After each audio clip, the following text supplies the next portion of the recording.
आज भी कई घरों की लड़कियां अपने फैसले खुद नहीं लेती। शादी के बाद भी उनके ससुराल वाले ही उनके बारे में सब कुछ तय करते हैं।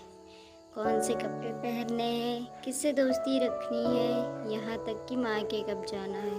शादी में कन्यादान का मतलब यह नहीं होता कि घर वालों ने अपनी बेटी को पराया कर दिया या दान ही कर दिया। बेटियां भले ही ससुराल चली जाएं, लेकिन उनका एक हिस्सा हमेशा के लिए अपने घर में बस जाता है, जिसे शादी के बाद मायका कहा जाता है। ससुराल के प्रति जिम्मेदारी निभाने का यह मतलब नहीं होता कि कोई लड़की अपने माता पिता या भाई बहन को भूल जाए। अक्सर आपने देखा होगा या सुना होगा कि भले कुछ घंटों के लिए ही अगर लड़की का मायका एक शहर में होता तो वह छिपकर अपने से मिलने जाती है।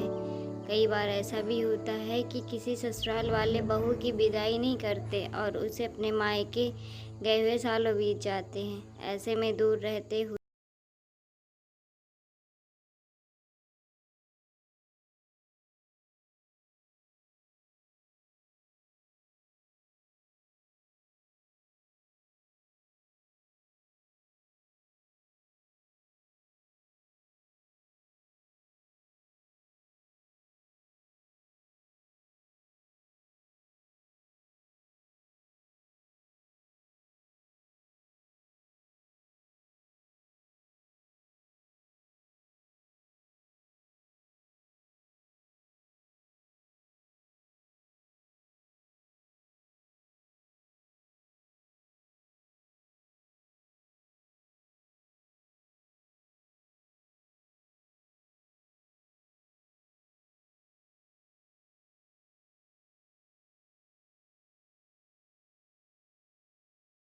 नए रिश्ते मिलने से पुराने रिश्ते, वो भी अपने घर वालों को कोई भूल पाता है क्या।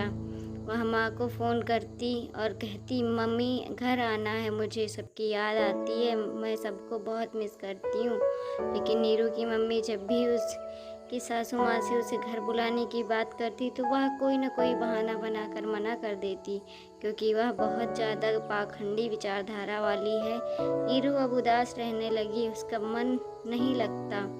एक दिन उसे मौका मिला जब वह अपने मायके से पास वाले शहर में होली की शाम पति के साथ आने वाली थी। वह कुछ देरी के लिए ही सही बिना किसी को बताए घर आ गई। घर आते ही उसका चेहरा खिल गया। वह उसी रात ससुराल भी चली गई क्योंकि उसकी सासू माँ को बुरा लगता। संगीता की शादी को 8 साल हो गए थे। उसकी शादी दिल्ली के एक पॉश इलाके में हुई है, लेकिन ससुराल ना जाने किस ज़माने में जीते थे।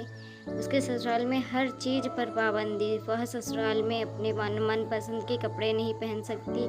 मायके भी साल में एक बार जाने को मिल जाए वही बहुत है। पति की पोस्टिंग दूसरे शहर में है। वह बताती है कि एक बार माँ बीमार थी, तब बिना ससुराल में बताए मैं माँ से मिलने गई थी। अगर बताती तो उनसे मिल नहीं पाती। ऊपर से मायके से ससुराल आने पर सब यही देखते हैं कि माँ ने विदाई में क्या क्या दिया। कुछ कमी लगने पर भी वही पुरानी बातें कि ये नहीं दिया, ऐसी साड़ी कौन पहनेगा, इसलिए मैंने नहीं बताया। ऐसा ज़रूरी नहीं है कि हर बार मायके जाने पर मैं विदाई में सामान भर कर ससुराल ले जाऊं, वो भी जब वे परेशान हों। दिल्ली के एक प्राइवेट कंपनी में काम करने वाली प्रेरणा की मायका मेरठ में है। कई बार वह शनिवार को हाफ डे लेकर मायके जाती, वहाँ अपने माता पिता से मिलती, फिर ससुराल के लिए निकलती और तेज की तरह समय घर पहुँच जाती। ससुराल में वह नहीं बताती कि वह माँ पापा के पास गई थी। इस बारे में उनका कहना है कि लड़की जब मायके की दहलीज पार कर ससुराल में कदम रखती है तो उस घर को ही अपना मान लेती है। उस घर की हर चीज़ को अपना मानने के लिए हर प्रयास करती है। लेकिन जब सासू माँ बहू को बेटी नहीं मान पाती और परिवार में बहू को वो स्नेह नहीं मिल पाता, साथ ही उसके मायके जाने पर पाबंदियाँ लग जाती है। यही वो वजहें हैं जो हम बेटियों को यह राह चुनने पर मजबूर करते हैं। हमें लगता है कि अगर पता कर जाएंगे तो मुझ पर नज़र रखी जाएगी, रोका टोका जाएगा। वहीं मायके से हमसे पूछताछ होगी कि क्या दिया तेरी माँ ने हमारे लिए। हम बेटियाँ अपने पेरेंट्स पर हर समय ये बेवजह बोझ नहीं पड़ने देना चाहती। वहीं शादी के बाद पेरेंट्स को भी इस तरह की मदद पहुंचाना ससुराल वालों को पसंद नहीं होता है। ऐसे में एक लड़की छिपकर अपना फर्ज निभाती है। असल में शादी के बाद बहुत कम लोग ऐसे होते हैं जो अपनी बहू को मायके की जिम्मेदारी निभाने की छूट देते हैं। उन्हें लगता है कि इस तरह वह अपने घर में ही फंसी रहेगी और ससुराल पर ध्यान नहीं दे पाएगी।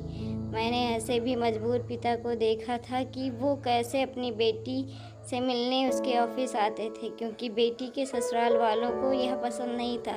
क्या शादी के बाद पिता का अपनी ही बेटी पर कोई हक नहीं होता? फिर एक पिता क्यों कि सुख शांति के लिए सब जानते हुए चुप रहता है। इस लेख में लेखक ने अपनी निजी विचार व्यक्त की है। ये जरूरी नहीं कि iChowk इन या टुडे ग्रुप उनसे सहमत हो। इस लेख से जुड़े दावे या आपत्ति के लिए संपर्क लेखक